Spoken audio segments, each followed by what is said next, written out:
저는 준호의 누나예요. 이순자라고 해요. 그 순간 그 남성의 얼굴이 새하얗게 변했어요. 무슨 소리를 하는 거야? 내가 누군지 아나? 준호야, 6.25 때 기차역에서 헤어졌잖아. 폭격이 있었을 때 손을 놓쳤던 거 기억 안 나? 그의 발걸음이 멈췄습니다. 뭔가 기억나는 것 같았어요. 하지만 경호원들아, 이 사람들 완전히 내보내고 다시는 접근하지 못하게 해. 구독과 좋아요, 알림 설정은 무료입니다. 오늘도 한 번만 눌러주시면 가슴 저린 사연을 놓치지 않을 거예요. 드라마 제작에도 큰 힘이 됩니다. 감사합니다. 그럼 사연 시작하겠습니다. 서울 마포구의 좁은 골목길, 가로등이 깜빡이며 새벽의 적막함을 더욱 짙게 만드는 시간입니다. 밤 12시가 넘어서면 이 동네는 고요함에 잠기지만 유독 한 집만은 다릅니다. 72세의 이순자 할머니가 사는 낡은 단독주택에서는 매일 밤 2시 30분이면 작은 소음이 들려옵니다. 창문 너머로 보이는 순자의 모습은 언제나 같습니다.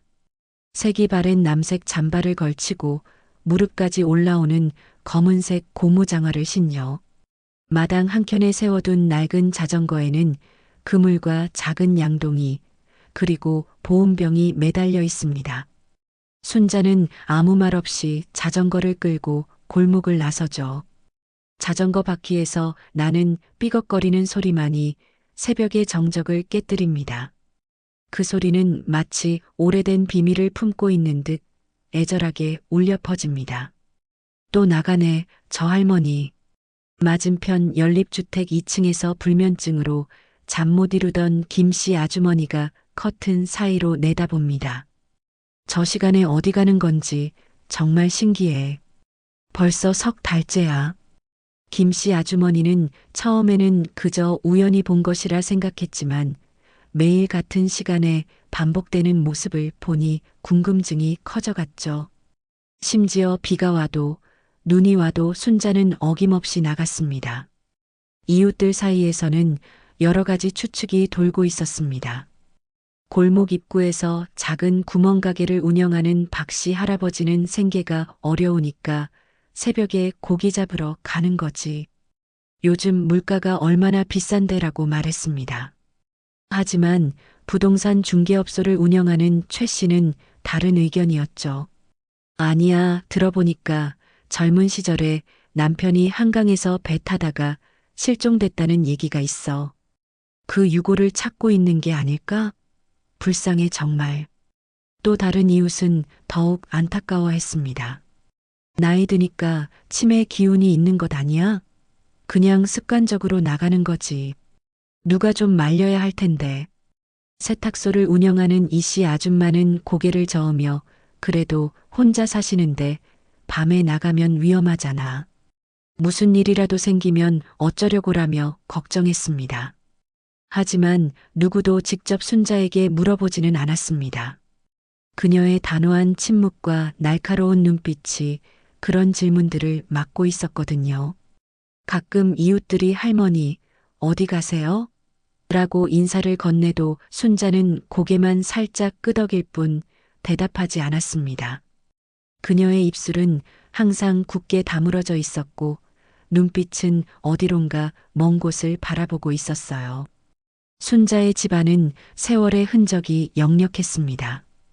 현관을 들어서면 낡은 신발장 위에 먼지가 쌓여 있고 거실 한가운데 놓인 오래된 나무 탁자 위에는 찻잔이 하나만 놓여 있었죠. 부엌에는 한 사람분의 그릇들만 정리되어 있었고 냉장고에는 김치와 밑반찬 몇 개가 전부였습니다. 그 모든 것이 혼자 사는 노인의 쓸쓸함을 말해주고 있었어요. 벽에는 빛바랜 흑백 사진 한 장이 걸려 있었습니다. 사진 속에는 똑같이 생긴 두 소녀가 팔짱을 끼고 활짝 웃고 있었어요. 한복을 입은 두 아이는 쌍둥이처럼 닮았는데 머리 모양도 웃는 모습도 거의 구별이 안 될 정도였습니다. 하지만 사진의 한쪽 끝은 오래된 불자국에 그을려 있어 한 아이의 얼굴이 반쯤 가려져 있었습니다. 불에 탄 자국 때문에 그 아이가 누구인지 알아보기 어려웠죠. 순자는 매일 밤 그 사진을 바라보며 깊은 한숨을 쉬었습니다. 때로는 손가락으로 사진을 어루만지기도 했어요. 미안해. 정말 미안해. 라는 중얼거림이 조용한 방 안에 울려 퍼졌습니다. 사진 속 아이들의 웃음소리가 들리는 듯 했지만 이내 현실로 돌아와 준비를 마쳤죠. 그물을 점검하고 보온병에 따뜻한 차를 담고 두꺼운 장갑을 챙겼습니다. 순자의 준비는 항상 세심했습니다. 그물에 구멍은 없는지, 양동이에 금이 가지는 않았는지 꼼꼼히 살폈어요. 마치 무언가 중요한 일을 준비하는 사람처럼 말입니다. 손전등도 챙기고 작은 수건도 가져갔죠. 모든 준비가 끝나면 문을 잠그고 자전거에 올랐습니다. 매일 밤 한강으로 향하는 순자의 걸음에는 무게가 실려 있었습니다. 자전거 바퀴가 아스팔트를 굴러가는 소리만이 적막한 새벽을 깨뜨렸죠. 가로등 아래를 지날 때마다 그녀의 그림자가 길게 늘어났다가 줄어들기를 반복했습니다. 순자는 누구와도 눈을 마주치지 않았어요. 가끔 야간 근무를 마치고 돌아오는 사람들과 마주쳐도 고개를 숙인 채 지나갔죠. 한강까지는 자전거로 약 20분 정도 걸렸습니다. 순자는 늘 같은 길을 택했어요. 골목을 빠져나와 큰 길로 나서고 마포대교 방향으로 향했죠.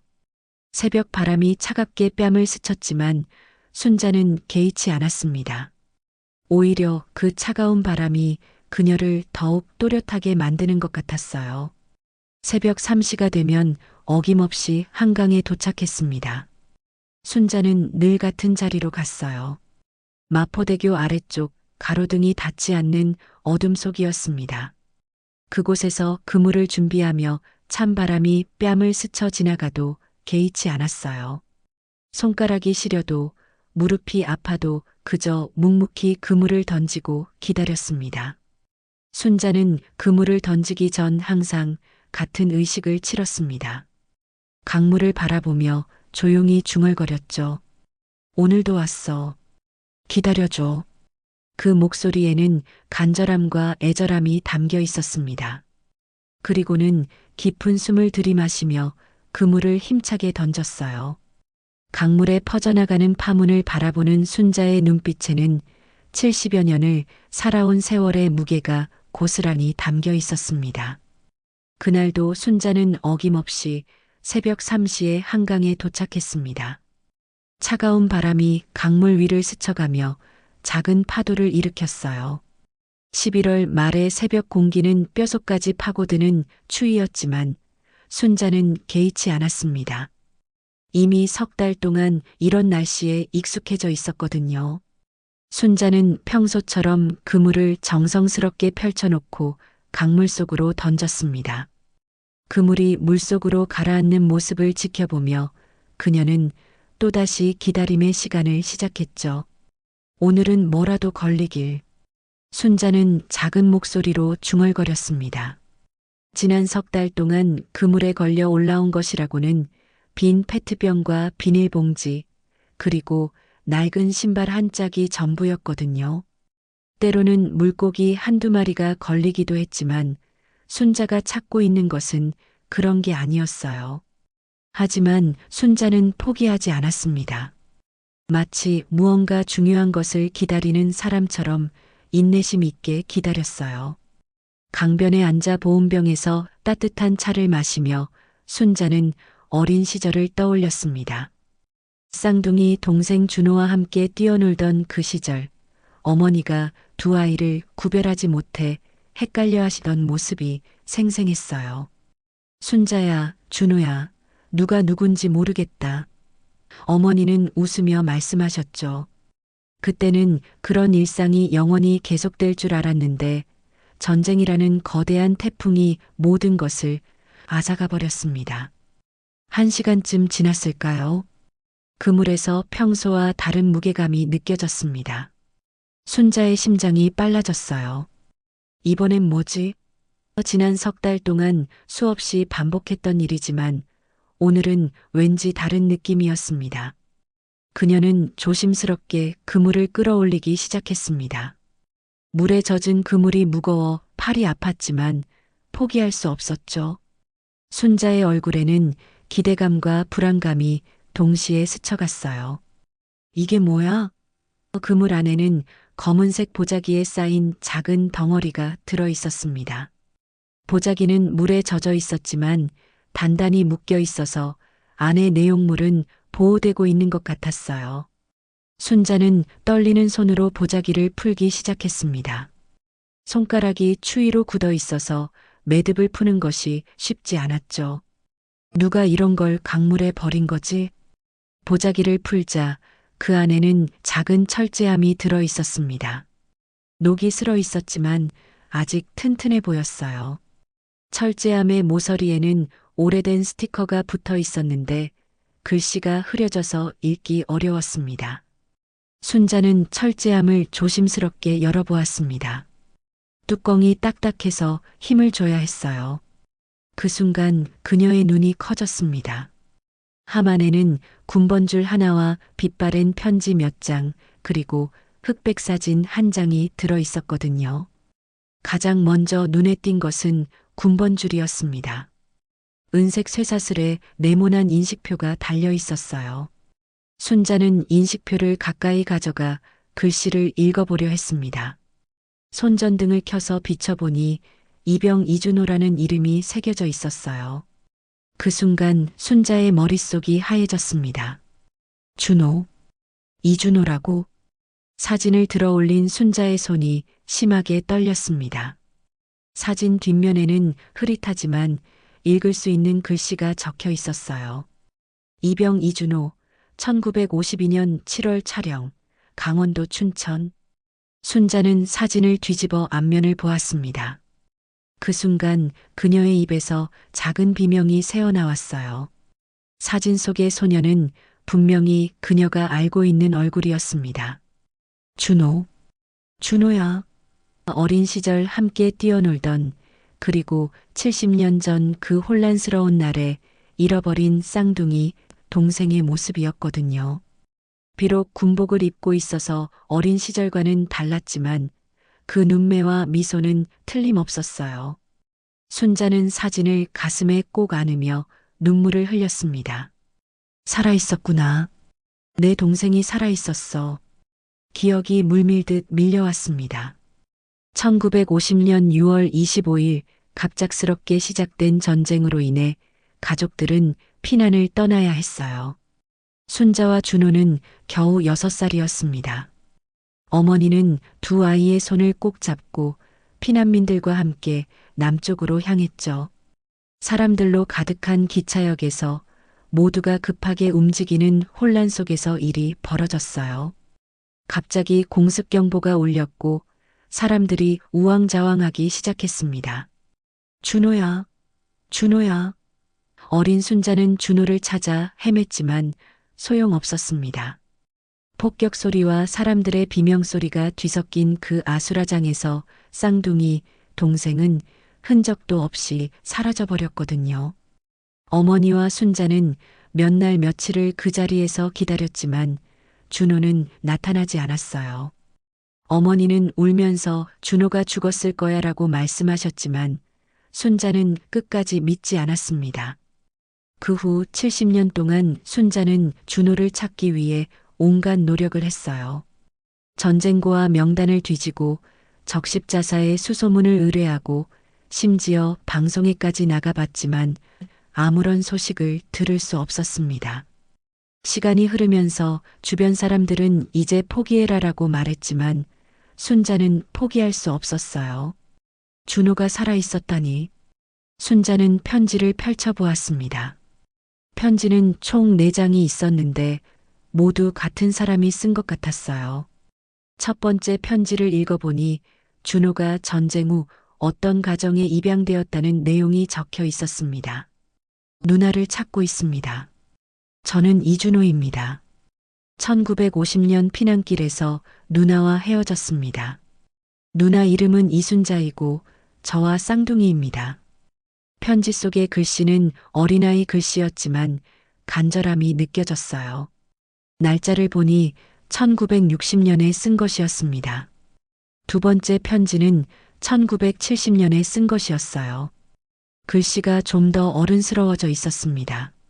아직도 누나를 찾고 있습니다. 저는 지금 군대에 있습니다. 전쟁이 끝난 후 미군 가정에 입양되어 미국에서 살다가 한국으로 돌아왔습니다. 누나가 이 편지를 보신다면 연락 주십시오. 저는 서울에 살고 있습니다. 세 번째 편지는 1980년 것이었습니다. 누나, 저는 결혼을 했습니다. 아이도 생겼어요. 하지만 여전히 누나가 그립습니다. 꼭 만나고 싶어요. 저는 지금 건설 회사를 운영하고 있습니다. 어렴풋이 기억나는 누나의 모습을 그리며 살고 있어요. 마지막 편지는 2020년에 쓴 것이었어요. 글씨가 많이 떨려 있었습니다. 누나, 저는 이제 많이 늙었습니다. 건강도 좋지 않아요. 죽기 전에 꼭 한번 만나고 싶습니다. 이 편지와 함께 제 군번줄을 남깁니다. 혹시라도 누나가 이것을 보신다면 저를 찾아주세요. 저는 이제 이준호가 아니라 다른 이름으로 살고 있지만 마음만은 여전히 누나의 동생 준호입니다. 순자는 군번줄을 다시 들어보았습니다. 차가운 쇠가 손바닥에 닿는 느낌이 생생했어요. 그녀의 마음은 복잡했습니다. 기쁨과 슬픔, 그리고 후회가 뒤섞여 있었거든요. 내가 더 일찍 찾았어야 했는데. 준호야, 미안해. 순자는 철제함을 소중히 안고 자리에서 일어났습니다. 하늘이 조금씩 밝아오고 있었어요. 집으로 돌아온 순자는 1시간 동안 잠을 이루지 못했습니다. 철제함을 품에 안고 벽에 걸린 어린 시절 사진을 번갈아 바라보며 눈물을 흘렸어요. 준호야, 정말 너구나. 누나가 드디어 찾았어. 그녀는 편지를 다시 한번 읽어보며 마지막 편지에 적힌 내용을 곰곰이 생각해 봤습니다. 다른 이름으로 살고 있다는 말이 무슨 뜻일까요? 그리고 2020년에 쓴 편지라면 준호가 아직 살아있을 가능성이 높았어요. 아침이 되자 순자는 바로 행동에 나섰습니다. 평생 미뤄왔던 일을 더 이상 늦출 수 없었거든요. 그녀는 가장 좋은 옷을 꺼내 입고 군번줄과 편지들을 가방에 넣었습니다. 오늘 반드시 준호의 행적을 찾아내야 해. 순자는 지하철을 타고 용산구에 있는 국방부 군사편찬 연구소로 향했어요. 어르신, 무슨 일로 오셨나요? 접수처 직원이 친절하게 물어봤습니다. 순자는 떨리는 목소리로 사정을 설명했어요. 제 동생을 찾고 있어요. 전쟁 때 헤어졌는데 이 군번줄을 찾았거든요.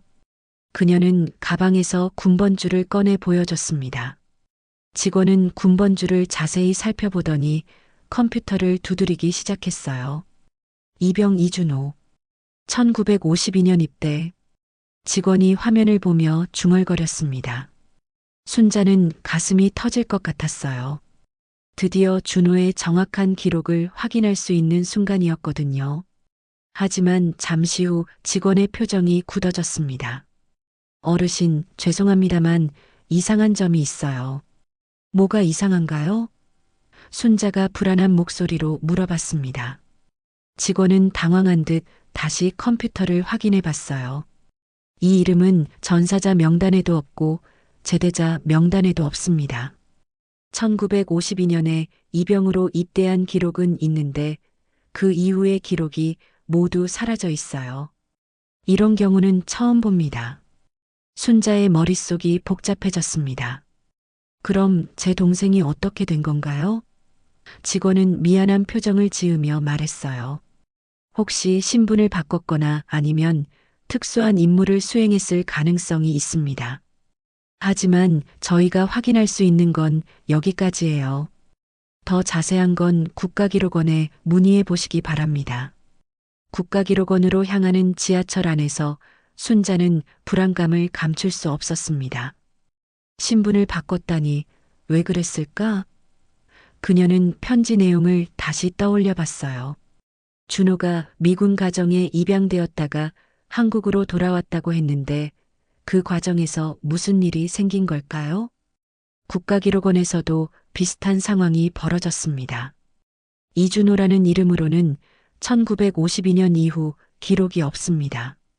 하지만 입양 관련 기록을 찾아보니 흥미로운 점이 있어요. 담당자는 오래된 서류를 뒤적이더니 한 장을 꺼냈습니다.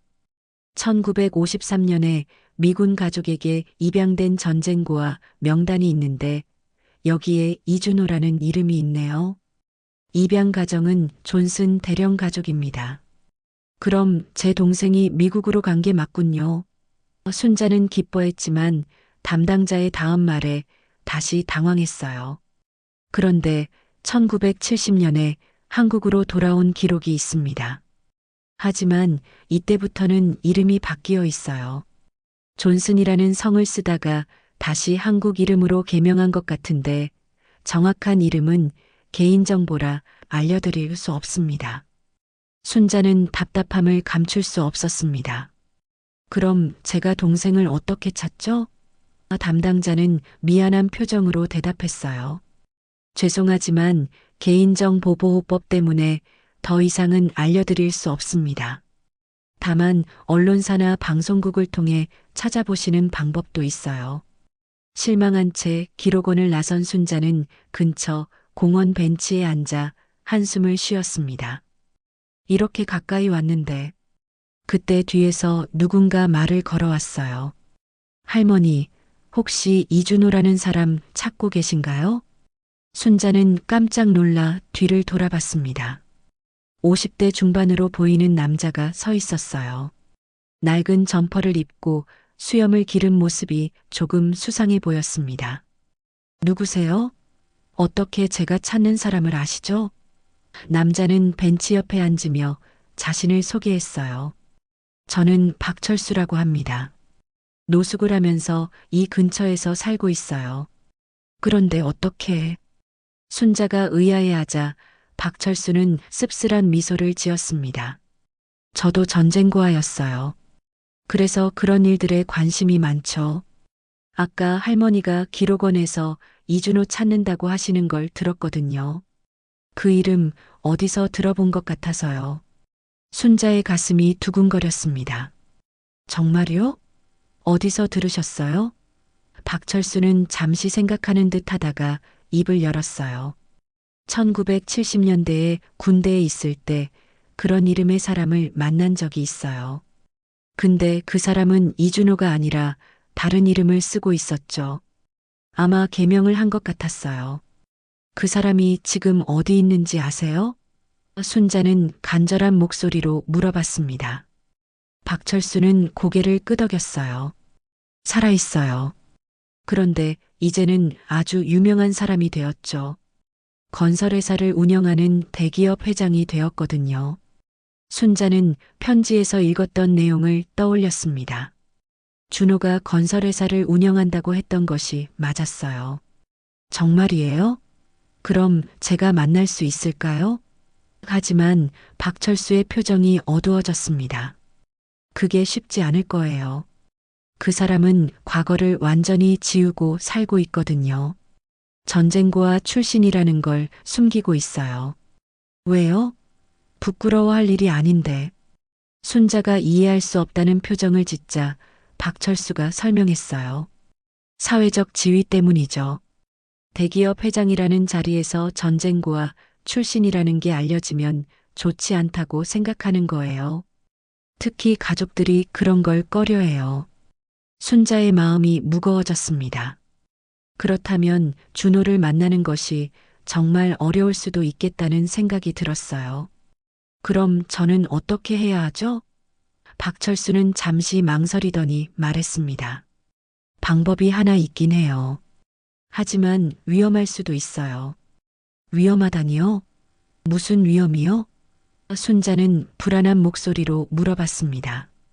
박철수는 주변을 둘러보며 조심스럽게 말했어요. 그 회장님은 과거를 아는 사람들을 좋아하지 않아요. 저도 한번 접촉을 시도했다가 큰일 날 뻔했거든요. 하지만 할머니라면 다를 수도 있죠. 친누나니까요. 순자는 박철수의 제안을 듣기로 했습니다. 어떤 방법인가요? 박철수는 메모지에 주소를 적어주며 설명했어요. 내일 저녁 7시에 이 주소로 오세요. 그 회장님이 자주 가는 클럽이에요. 거기서 만날 수 있게 해드릴게요. 하지만 조심하셔야 해요. 그분 주변에는 경호원들이 항상 있거든요. 그날 밤 순자는 잠을 이루지 못했습니다. 드디어 70년 만에 준호를 만날 수 있다는 기대감과 동시에 두려움이 엇갈렸어요. 과연 준호가 날 알아볼까? 그리고 기뻐할까? 순자는 어린 시절 사진을 바라보며 복잡한 심정을 달랬습니다. 다음 날 저녁 순자는 평생 입어본 적 없는 정장을 차려입고 박철수가 알려준 주소로 향했습니다. 강남의 한 고급 빌딩 지하에 있는 클럽이었어요. 입구에서 박철수가 기다리고 있었습니다. 할머니, 오셨군요. 그런데 정말 확신하세요? 한번 들어가면 돌이킬 수 없어요. 네, 70년을 기다렸는데 이제 와서 포기할 수 없어요. 순자는 단호하게 대답했습니다. 박철수는 고개를 끄덕이며 그녀를 안내했어요. 그럼 따라오세요. 하지만 제가 신호를 주면 바로 나가셔야 해요. 클럽 안은 어둡고 음악 소리가 시끄러웠습니다. 순자 같은 나이의 사람은 전혀 어울리지 않는 분위기였어요. 박철수는 구석진 테이블로 그녀를 안내했습니다. 저기 VIP룸에 계세요. 곧 나오실 거예요. 박철수가 가리킨 곳에는 정말로 경호원들이 서 있었어요. 30분쯤 지나자 VIP룸 문이 열렸습니다. 양복을 말끔히 차려입은 70대 남성이 경호원들과 함께 나왔어요. 순자의 심장이 멈출 것 같았습니다. 비록 나이가 들고 체격이 달라졌지만 그 얼굴은 분명히 어린 시절 기억 속의 준호였거든요. 준호야. 순자는 무의식적으로 자리에서 일어났습니다. 하지만 그 남성은 순자를 보더니 당황한 표정을 지었어요. 경호원들이 즉시 순자에게 다가왔습니다. 할머니, 누구시죠? 어떻게 여기까지 들어오셨나요? 저는 준호의 누나예요. 이순자라고 해요. 순자는 떨리는 목소리로 말했습니다. 그 순간 그 남성의 얼굴이 새하얗게 변했어요. 무슨 소리를 하는 거야? 내가 누군지 아나? 그는 경호원들에게 손짓을 했습니다. 이 사람 내보내. 잠깐만요. 준호야, 나야, 순자 누나야. 순자는 가방에서 군번줄을 꺼냈습니다. 이것 봐, 내 군번줄이잖아. 그리고 내가 쓴 편지들도 있어. 그 남성은 군번줄을 보더니 더욱 당황했어요. 어디서 그걸 구했나? 그런 거 가짜 만드는 것쯤은. 가짜가 아니야. 한강에서 찾았어. 순자는 울먹이며 외쳤습니다. 준호야, 왜 날 모른 척해? 우리 어릴 때 함께 놀던 거 기억 안 나? 하지만 그는 차갑게 고개를 저었어요. 미안하지만 당신을 모릅니다. 그리고 제 이름은 이준호가 아니에요. 박철수가 갑자기 나타나 상황을 정리하려 했습니다. 회장님, 이 할머니는 정말 누나분이세요. 제가 확인해 봤거든요. 하지만 그 남성은 화를 내며 말했어요. 박철수 씨, 당신이 이런 짓을 꾸민 거군요. 내가 경고하지 않았나? 경보원들이 순자와 박철수를 밖으로 끌어내려 했습니다. 순자는 마지막으로 외쳤어요. 준호야, 6.25 때 기차역에서 헤어졌잖아. 폭격이 있었을 때 손을 놓쳤던 거 기억 안 나? 그 순간 그 남성의 발걸음이 멈췄습니다. 뭔가 기억나는 것 같았어요. 하지만 그는 곧 다시 걸음을 옮겼습니다. 경호원들아, 이 사람들 완전히 내보내고 다시는 접근하지 못하게 해. 순자는 클럽 밖으로 쫓겨났어요. 박철수도 함께 나왔습니다. 할머니, 죄송해요. 제가 너무 성급했나 봐요.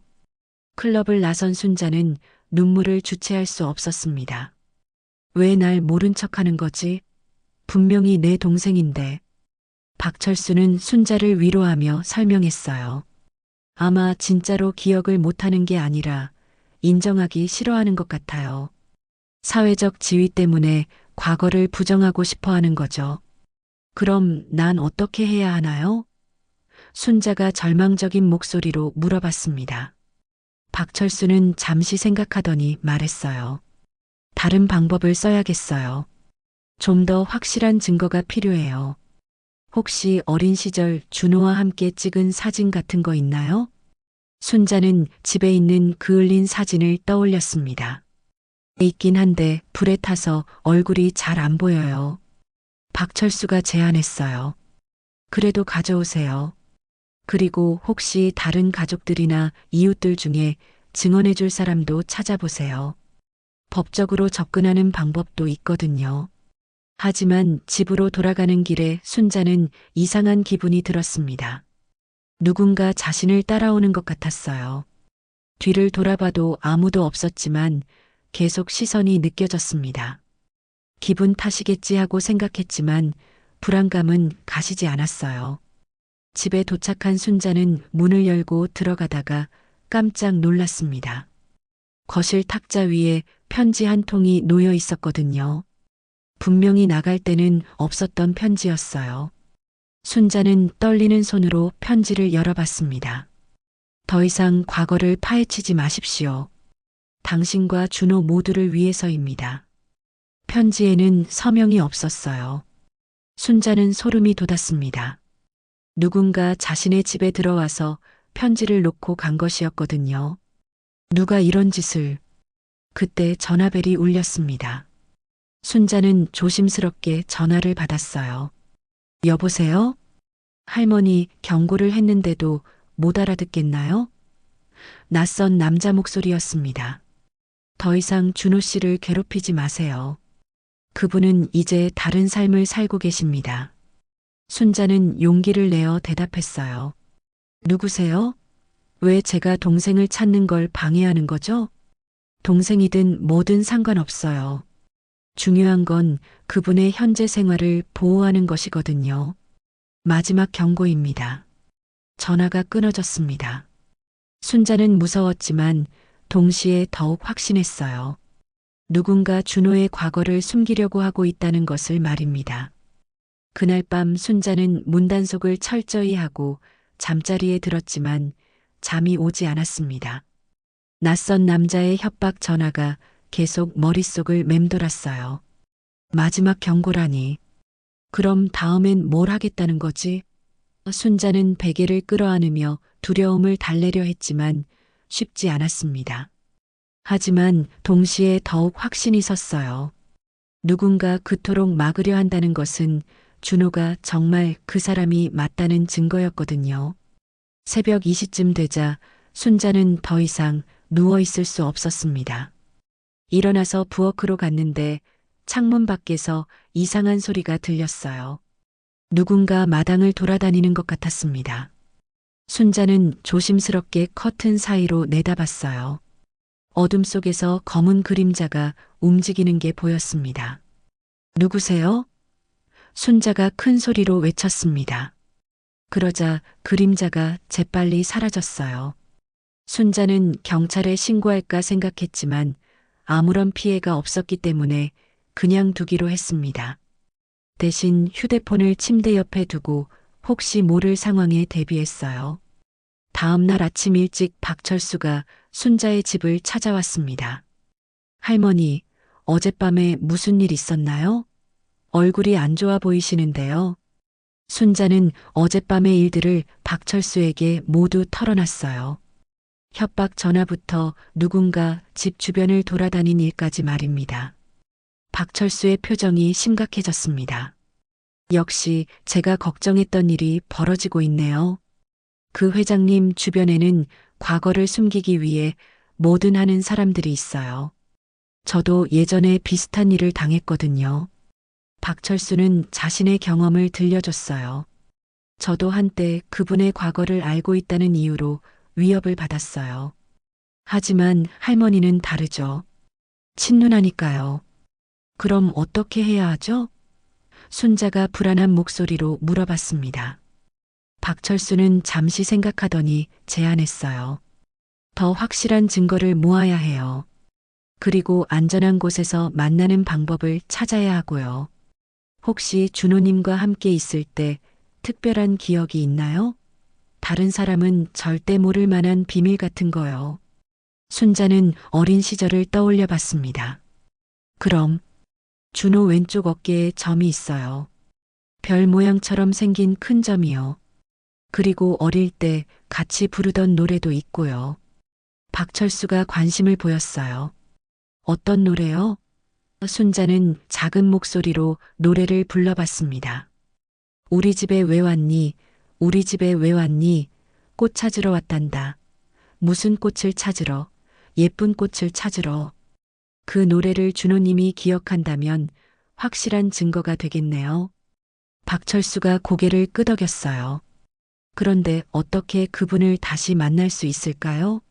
어젯밤 일로 보면 경우가 더 삼엄해졌을 거예요. 순자는 한 가지 아이디어가 떠올랐습니다.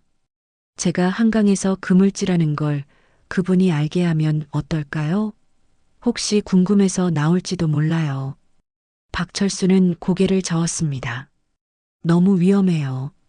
그분이 직접 나올 리는 없고 대신 다른 사람들을 보낼 거예요. 그때 박철수가 무언가 생각난 듯 말했어요. 하지만 다른 방법이 있어요. 그분이 자주 가는 곳이 하나 더 있거든요. 매주 일요일 아침에 한강공원에서 조깅을 해요. 경호원 없이 혼자 나와요. 정말요? 순자의 눈이 반짝였습니다. 그럼 그때 만날 수 있겠네요. 하지만 박철수는 여전히 걱정스러운 표정이었어요. 문제는 그분이 할머니를 알아볼지 모른다는 거예요. 어젯밤에 경고를 받으셨으니 더욱 경계하고 있을 거거든요. 그날 저녁 순자는 평소처럼 한강으로 나갔습니다. 며칠 동안 그물질을 쉬었더니 왠지 마음이 불안했어요. 한강에 도착해서 그물을 던지며 생각에 잠겼습니다. 정말 일요일에 준호를 만날 수 있을까? 그때 뒤에서 발소리가 들렸어요. 할머니. 돌아보니 박철수가 서 있었습니다. 그런데 표정이 평소와 달랐어요. 뭔가 긴장한 것 같았습니다. 무슨 일이에요? 순자가 물어봤지만 박철수는 대답하지 않고 한강 쪽을 바라봤어요. 할머니, 죄송해요. 하지만 어쩔 수 없어요. 갑자기 어둠 속에서 두 명의 남자가 나타났습니다. 양복을 입고 선글라스를 쓴 모습이 영화에서 본 조직원들 같았어요. 이순자 씨죠? 그 중 한 명이 차가운 목소리로 말했습니다. 우리와 함께 가시죠. 순자는 박철수를 바라봤어요. 철수 씨, 이게 무슨 일이에요? 박철수는 미안한 표정으로 고개를 숙였습니다. 할머니, 정말 죄송해요. 하지만 저도 어쩔 수 없었어요. 그분들이 제게 협박을 했거든요. 순자는 상황을 이해했어요. 박철수도 자신처럼 위협을 받고 있었던 것입니다. 어디로 데려가려는 거죠? 순자가 물어봤지만 남자들은 대답하지 않았어요. 대신 그녀의 팔을 잡고 강변으로 끌고 갔습니다. 어둠 속에서 작은 보트가 기다리고 있었어요. 배를 타세요. 순자는 무서웠지만 저항할 수 없었습니다. 보트는 한강 중류로 향했습니다. 주변에는 아무도 없었고 강물 소리만 들렸어요. 순자는 가슴이 두근거렸습니다. 이 사람들이 나를 어떻게 할 생각일까? 보트가 강 한가운데 정박하자 남자들 중 하나가 입을 열었어요. 할머니, 우리는 당신을 해치려는 게 아니에요. 다만 조용히 지내시기를 바랄 뿐이죠. 그 남자의 목소리에는 위협적인 톤이 섞여 있었어요. 더 이상 그분을 찾으려 하지 마세요. 그분에게는 지켜야 할 가족과 사업이 있거든요. 하지만 그 사람은 제 동생이에요. 순자가 항변했습니다. 70년 동안 찾아 헤맸는데 이제 와서 포기할 수는 없어요. 남자는 차갑게 웃었어요. 그분은 이미 다른 가족이 있어요. 당신 같은 과거는 필요 없다고 하시더군요. 그 말이 순자의 가슴을 찔렀습니다. 준호가 정말 그렇게 말했나요? 남자는 고개를 끄덕였어요. 그분은 현재의 삶이 소중하다고 하셨어요. 전쟁고와 출신이라는 걸 숨기고 살아온 세월이 아까우시다고요. 순자는 눈물이 났습니다. 70년 동안 그리워했던 동생이 자신을 부정하고 있다니요. 그럼 저는 어떻게 해야 하나요?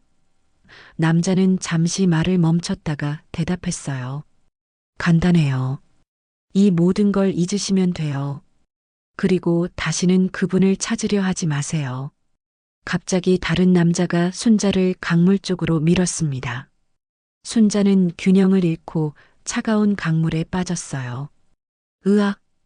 물속에서 허우적거리며 순자는 필사적으로 수면 위로 올라오려 했습니다. 하지만 옷이 물에 젖어 무거워져서 쉽지 않았어요. 도와주세요. 순자가 외쳤지만 보트는 이미 멀어지고 있었습니다. 다행히 순자는 어린 시절 강에서 수영을 배워서 완전히 익사할 정도는 아니었어요. 그녀는 필사적으로 기슭을 향해 헤엄쳤습니다. 한겨울 강물은 뼈를 애는 듯 차가웠지만 포기할 수 없었어요. 가까스로 기슭에 도착한 순자는 온몸이 떨리며 쓰러졌습니다. 젖은 옷 때문에 추위가 더욱 심했어요. 죽을 뻔했네. 순자는 겨우 일어나서 집으로 향했습니다. 온몸이 떨리고 이가 딱딱 부딪혔지만 분노가 더 컸어요. 이렇게까지 해야 하나? 준호야, 정말 내가 시킨 일이야? 젖은 옷을 입은 채 집으로 돌아온 순자는 온몸이 얼어붙은 것 같았습니다. 현관문을 열고 들어가려는데 또다시 깜짝 놀랐어요. 집안이 완전히 뒤집혀 있었거든요. 서랍은 모두 열려 있고 책들은 바닥에 흩어져 있었습니다. 소파 쿠션도 뜯어져 있었어요. 이게 무슨... 순자는 떨리는 다리로 집안을 둘러봤습니다. 가장 먼저 확인한 것은 벽에 걸린 어린 시절 사진이었어요. 다행히 사진은 그대로 있었지만 사진 아래 서랍은 모두 열려 있었습니다. 순자는 급히 침실로 달려갔어요. 침대 밑에 숨겨둔 철제함이 있는지 확인하려고요. 철제함은 사라져 있었습니다. 준호의 군번줄과 편지들이 모두 들어있던 그 소중한 상자가 온데간데 없었어요. 안 돼.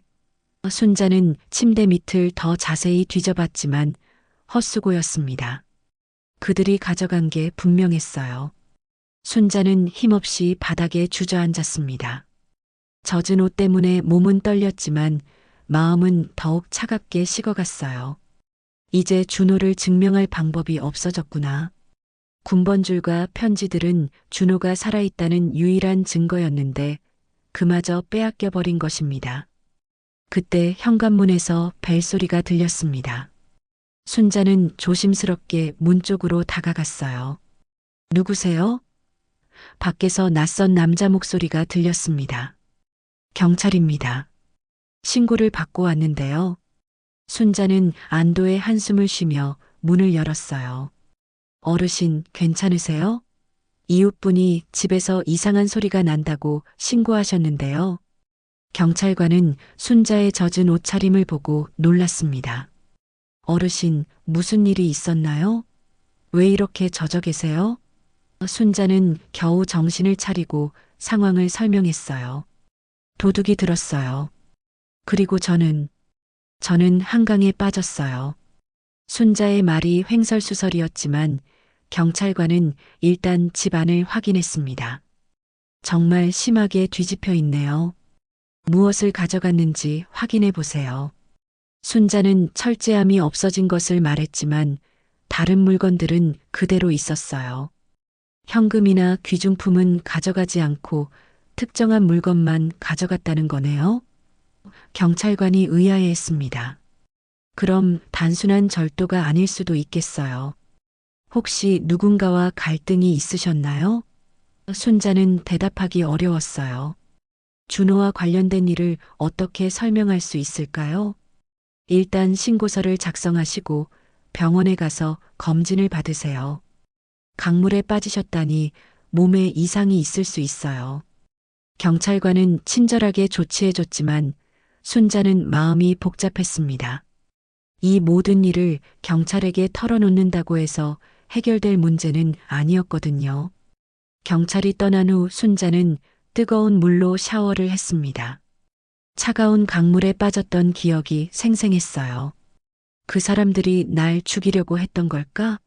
아니면 단순히 겁을 주려던 것일까요? 어쨌든 이제 상황이 심각해졌다는 걸 알 수 있었어요. 다음 날 아침 일찍 순자는 결심을 굳혔습니다. 증거는 사라졌지만 포기할 수는 없어. 그녀는 어린 시절 살았던 동네를 찾아가기로 했어요. 혹시 그때를 기억하는 사람이 남아있다면 도움을 받을 수 있을지도 모르거든요. 지하철을 타고 충정로에 도착한 순자는 70년 전 기억을 되살려가며 골목길을 걸었습니다. 하지만 모든 것이 바뀌어 있었어요. 옛날 한옥들은 모두 헐리고 빌딩들이 들어서 있었습니다. 여기가 우리 집이 있던 곳인데. 순자는 허탈한 마음으로 주변을 둘러봤어요.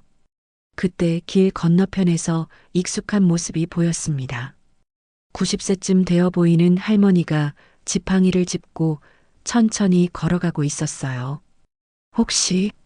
순자는 급히 다가갔습니다. 실례합니다. 혹시 이 동네에 오래 사셨나요? 응? 누구시지? 그 할머니는 순자를 자세히 바라봤어요. 얼굴이 낯익은데 혹시 옛날에 이 동네 살았던 사람인가? 순자는 가슴이 뛰었습니다. 네, 맞아요. 저는 이순자라고 해요.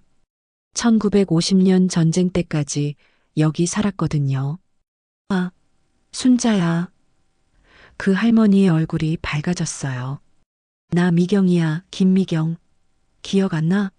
우리 옆집에 살았잖아. 순자는 깜짝 놀랐습니다. 어린 시절 가장 친했던 친구 미경이었거든요. 미경아, 정말 너야? 여기서 이렇게 만나다니. 두 할머니는 반가워하며 근처 카페에 앉았습니다. 순자야, 그동안 어떻게 살았어? 전쟁 때 피난 간 후로 소식이 없었잖아. 미경이 궁금해했어요. 순자는 그동안의 일들을 간략히 말했습니다. 그리고 가장 중요한 질문을 했어요. 미경아, 혹시 우리 동생 준호 기억해? 나와 쌍둥이였던. 미경의 눈이 반짝였습니다. 물론 기억하지. 너희 둘이 워낙 똑같이 생겨서 구별하기 어려웠잖아. 그런데 준호는 어떻게 됐어? 같이 피난 안 갔나? 순자는 미경에게 모든 이야기를 털어놨습니다. 준호와 헤어진 일부터 최근에 찾은 군번줄까지, 그리고 어젯밤 있었던 위험한 일까지 모두요. 미경은 놀란 표정으로 들었어요. 세상에 그런 일이 있었다니. 그런데 미경아, 혹시 준호에 대해 기억나는 특별한 게 있어? 다른 사람들은 모르는. 순자가 간절하게 물어봤습니다. 미경은 잠시 생각하더니 말했어요. 아, 맞다. 준호가 왼쪽 어깨에 별 모양 점이 있었지? 그리고 너희가 항상 부르던 노래도 있었고. 그래, 맞아. 그 노래. 순자는 기뻤습니다. 자신의 기억이 틀리지 않았다는 걸 확인할 수 있었거든요. 미경이 계속 말했어요. 그리고 준호가 왼손잡이였잖아. 글씨 쓸 때 항상 손목이 구부러져서 썼던 게 기억나. 이런 세세한 정보들은 다른 사람은 절대 알 수 없는 것들이었어요. 순자는 희망이 생겼습니다. 미경아, 혹시 나와 함께 증언해 줄 수 있어? 준호를 찾는 일에 도움이 될 것 같아. 미경은 흔쾌히 동의했어요. 물론이지. 친구가 동생 찾는 일인데 당연히 도와줘야지. 하지만 그때 순자는 문득 불안해졌습니다.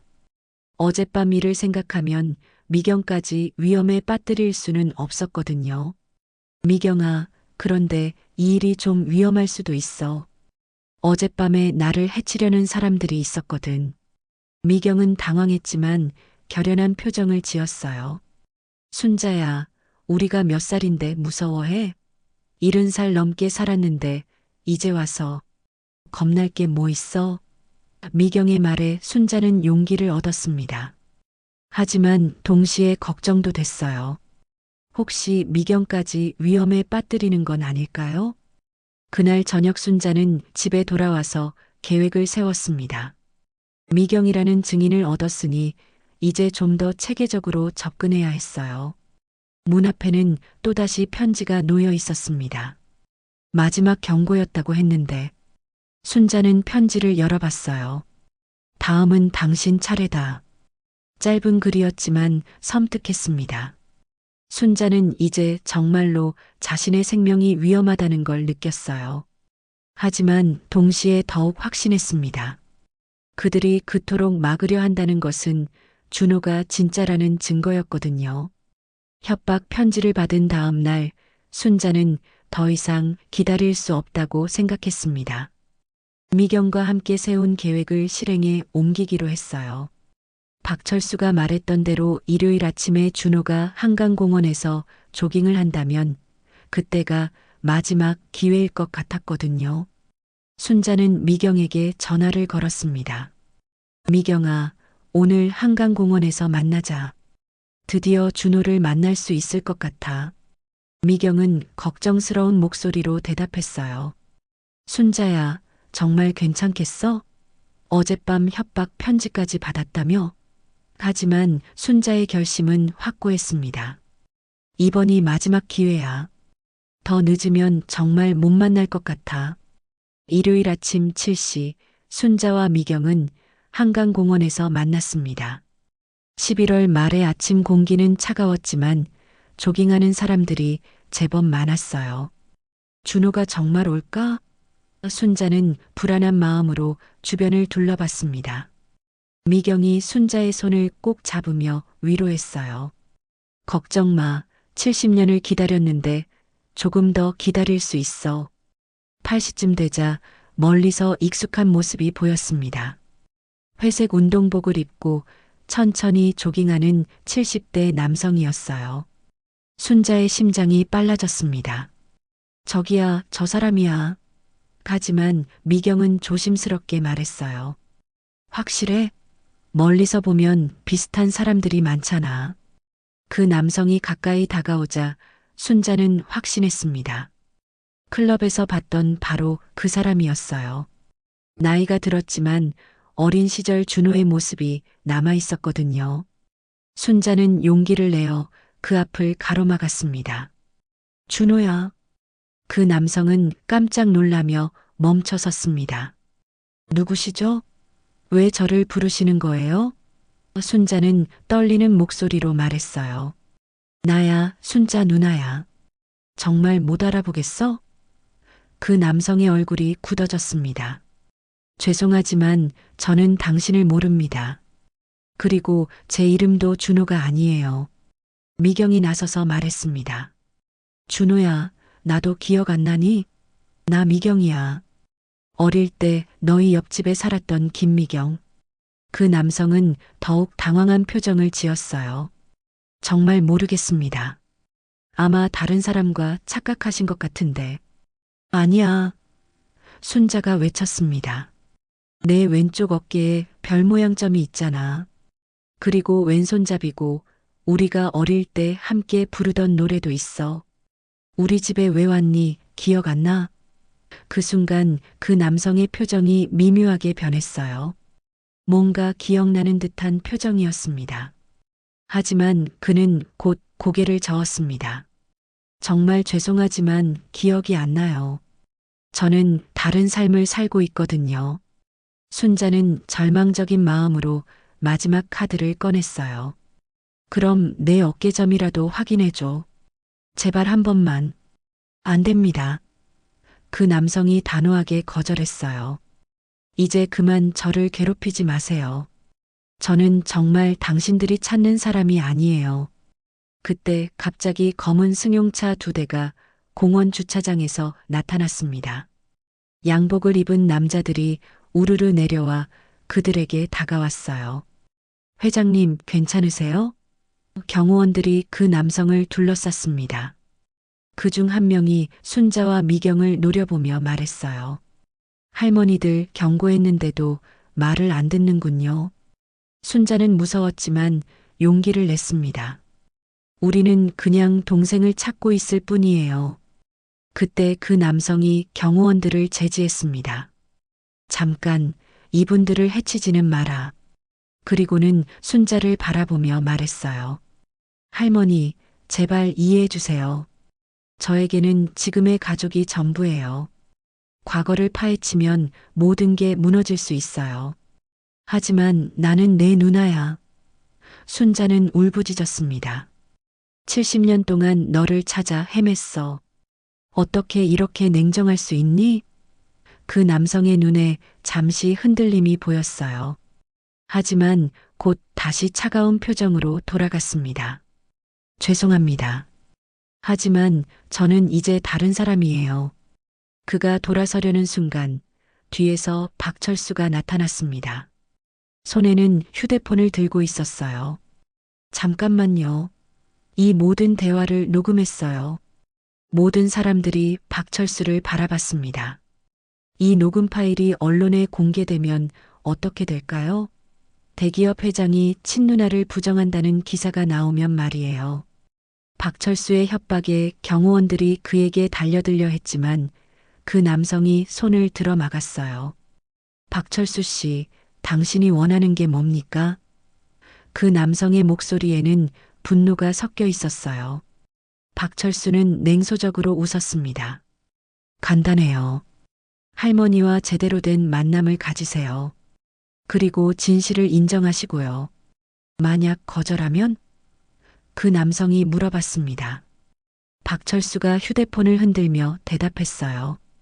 그럼 이 녹음 파일이 내일 아침 모든 신문에 실릴 거예요.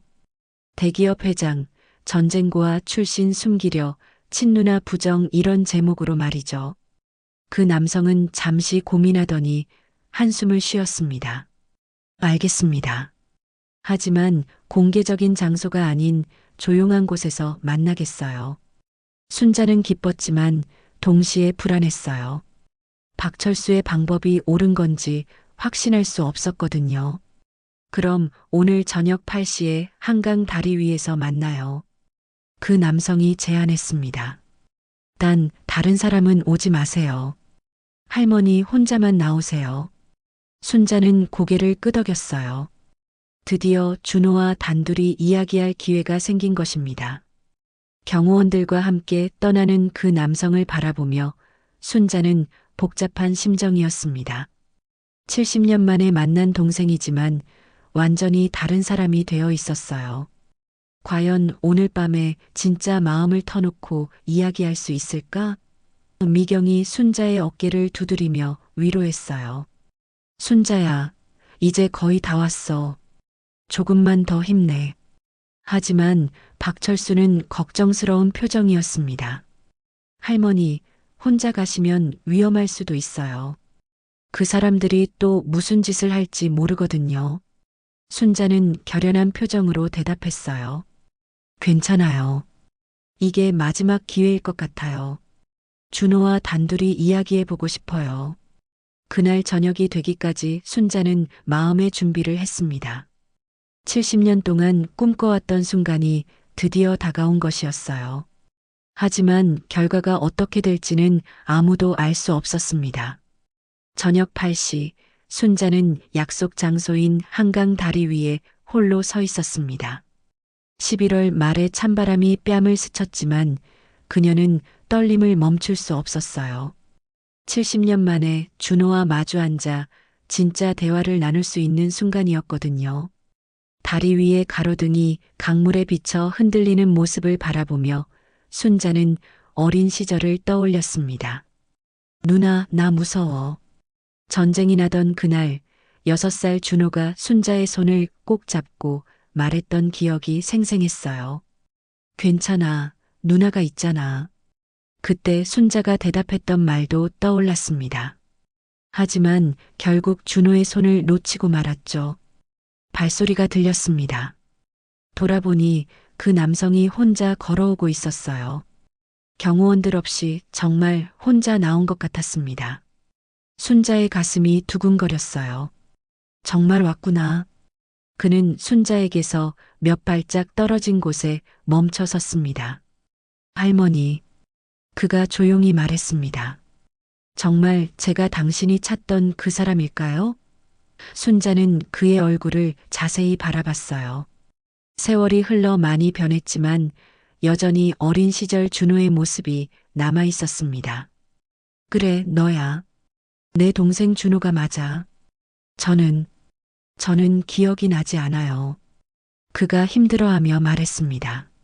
너무 어렸을 때 일이라서 그런지 아니면 일부러 잊으려고 했던 것인지 확실하지 않아요. 순자는 다가가고 싶었지만 참았어요. 그가 불편해할 수도 있었거든요. 그럼 내가 도와줄게. 우리 어릴 때 이야기를 해줄 테니까. 순자는 따뜻한 목소리로 말했습니다. 우리는 쌍둥이였어. 어머니도 우리를 구별하지 못할 정도로 닮았지. 하지만 너는 왼손잡이였고 나는 오른손잡이였어. 그의 눈에 뭔가 흔들리는 것이 보였어요. 왼손잡이. 그가 자신의 왼손을 바라봤습니다. 맞아요. 저는 왼손잡이예요. 순자는 희망을 느꼈습니다. 그리고 너는 왼쪽 어깨에 별 모양 점이 있었어. 지금도 있을 거야. 어떻게 그걸 알고 계시죠? 그가 놀란 표정으로 물어봤습니다. 순자는 미소를 지었어요. 누나니까 알지. 그리고 우리가 함께 부르던 노래도 있어. 우리 집에 왜 왔니? 우리 집에 왜 왔니? 꽃 찾으러 왔단다. 순자가 노래를 부르자 그의 입술이 떨렸습니다. 그 노래, 그가 중얼거렸어요. 어디선가 들었던 것 같은데. 꿈에서였나? 순자는 계속 노래를 불렀습니다. 무슨 꽃을 찾으러, 예쁜 꽃을 찾으러. 갑자기 그의 눈에서 눈물이 흘러내렸어요. 누나. 그가 떨리는 목소리로 말했습니다. 정말 누나인가요? 순자도 눈물을 참을 수 없었어요. 그래, 나야. 70년 동안 너를 찾아 헤맨 순자 누나야. 두 사람은 서로를 바라보며 눈물을 흘렸습니다. 미안해요, 누나. 정말 미안해요. 그가 고개를 숙이며 말했어요. 기억이 나요. 조금씩 기억이 나고 있어요. 기차역에서 폭격이 있었을 때 누나 손을 놓친 것도. 순자는 다가가서 그의 손을 잡았습니다. 괜찮아. 이제 다 괜찮아. 하지만 누나, 저는 이제 다른 사람이에요. 그가 어려운 표정으로 말했습니다. 미군 가정에 입양되어 미국에서 자랐고 한국에 돌아와서 사업을 했어요. 이름도 바꾸고 새로운 가족도 생겼고 제 아이들은 할아버지가 전쟁고아 출신이라는 걸 모르거든요. 순자는 이해했어요. 준호가 왜 그토록 과거를 숨기려 했는지, 왜 자신을 거부했는지 알 수 있었습니다. 준호야, 나는 내 인생을 망치려는 게 아니야. 그냥 한번 만나고 싶었을 뿐이야. 누나가 이해해 주셔서 고마워요. 그가 순자의 손을 꼭 잡았습니다. 하지만 앞으로는 서로 다른 길을 가야 할 것 같아요. 저에게는 지켜야 할 것들이 너무 많아요. 순자의 마음이 아팠지만 고개를 끄덕였어요. 알겠어. 하지만 마지막으로 하나만 물어봐도 될까? 순자가 조심스럽게 말했습니다. 그 군번줄과 편지들, 내가 한강에 버린 거야? 그는 깊은 한숨을 쉬었어요. 네, 맞아요. 몇 년 전에 아팠을 때 죽을 수도 있겠다는 생각이 들어서 편지를 썼어요. 누나를 그리워하는 마음을 담아서요. 하지만 건강이 좋아지고 나서는 후회됐어요. 그래서 강물에 버린 거구나. 순자는 이제야 모든 것이 이해됐어요. 내가 나를 찾고 있었다는 걸 알았다면 얼마나 좋았을까. 그는 미안한 표정을 지었습니다. 정말 죄송해요, 누나. 용기가 없었어요. 순자는 가방에서 작은 봉투를 꺼냈습니다.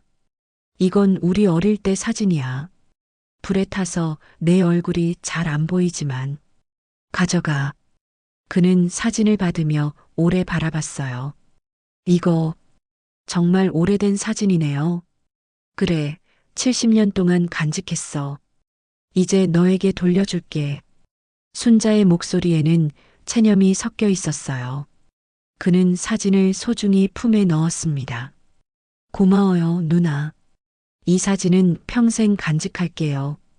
두 사람은 잠시 말없이 한강을 바라봤습니다. 강물은 검게 흘러가고 있었고 대안의 불빛들이 물에 비쳐 흔들리고 있었어요. 준호야, 행복하게 살아. 그것만으로도 누나는 만족해. 순자가 마지막 인사를 했습니다. 누나도 건강하게 지내세요. 그리고 정말 고마웠어요. 그가 고개를 숙여 인사했습니다. 순자는 그의 뒷모습을 바라보며 작별 인사를 속으로 했어요. 안녕, 준호야. 이번 생에서 만날 수 있어서 다행이었어. 그가 떠난 후 순자는 혼자 다리 위에 섰습니다. 70년 동안의 그리움이 이제야 끝이 났어요. 비록 함께 살 수는 없지만 준호가 살아있고 행복하게 지내고 있다는 것만으로도 충분했습니다. 순자는 가방에서 봉투 하나를 더 꺼냈어요. 준호가 쓴 편지들의 복사본이었습니다. 이제 정말 놓아줄 때가 됐구나.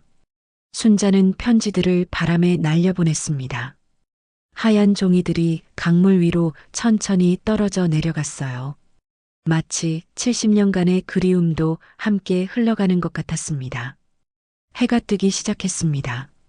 순자는 이제 더 이상 새벽 3시에 한강으로 나오지 않을 거였어요. 찾던 것을 찾았고 기다리던 만남도 이뤄졌으니까요.